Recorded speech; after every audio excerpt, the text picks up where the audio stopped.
பாதுகாப்பான ஒரு இடமா கருதப்படக்கூடிய ஒரு விமானத்திலேயே அந்த விமான பணிப்பெண்ணை பாலியல் துன்புறுத்தலுக்கு ஆளாக்கி இருக்கான் திமுகவோட கவுன்சிலர்.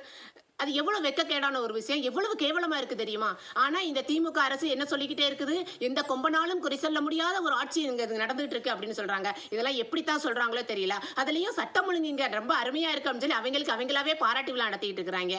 இது என்னடா கொடுமை, இது என்ன நடக்குது இங்க தமிழகத்துல? பெண்களுக்கு எதிரான அந்த துரோகங்கள் நடந்துகிட்டே இருக்குது. நீங்க இனிமேல் நீ இந்த அடுத்து வர எலெக்ஷன்லயும் நீங்க ரொம்ப மும்முரமா இருக்கிறீங்க. நீங்க எதை வச்சு என்ன உங்களோட எந்த முகத்தை வச்சு நீங்க போய் அங்க ஓட்டு கேட்பீங்க? நீங்க என்ன சாதனை பண்ணீங்கன்னு சொல்லி ஓட்டு கேட்பீங்க? பெண்களுக்கு எதிராக நாங்க துரோகம் பண்ணிட்டு இருக்கோங்கிறத சொல்லி நீங்க ஓட்டு கேட்பீங்களா? அப்புறம் இந்த கனிமொழி அக்கா எங்க போயிருக்காங்க? அது எங்க போயிருக்கு? இல்லைன்னா மத்த ஏதாவது ஒரு பிரச்சனை அது நடக்கு இது நடக்குன்னு சொல்லிட்டு சும்மா வரிஞ்சு கட்டிட்டு ஓடியாருமே. இன்னைக்கு இந்த ஒரு பெண்ணுக்கு நம்முடைய இந்த பெண்ணுக்கு அதுவும் திமுகவோட நிர்வாகி அதை பண்ணியிருக்கான். இன்ன வரைக்கும் அது வாய் திறந்துச்சா? அப்போ தமிழக மக்களே சற்றே சிந்தித்து பாருங்கள். இந்த திமுக அரசு பெண்களுக்கு எதிராகவும் இந்த பெண்களுக்கு எதிரான எவ்வளவு விஷயங்களை பண்ணி நம்முடைய பெண்களை இழிவுபடுத்திக் கொண்டிருக்கிறார்கள் என்பதை நீங்கள் சற்றே சிந்தித்து பாருங்கள். இனிவரும் காலங்களில் இப்படிப்பட்ட இந்த ஒரு திமுக நமக்கு தேவையா என்பதை சற்றே தயவு செய்து உணர்ந்து பாருங்கள் என் தமிழகத்து மக்களே. ஜெய்ஹிந்த்.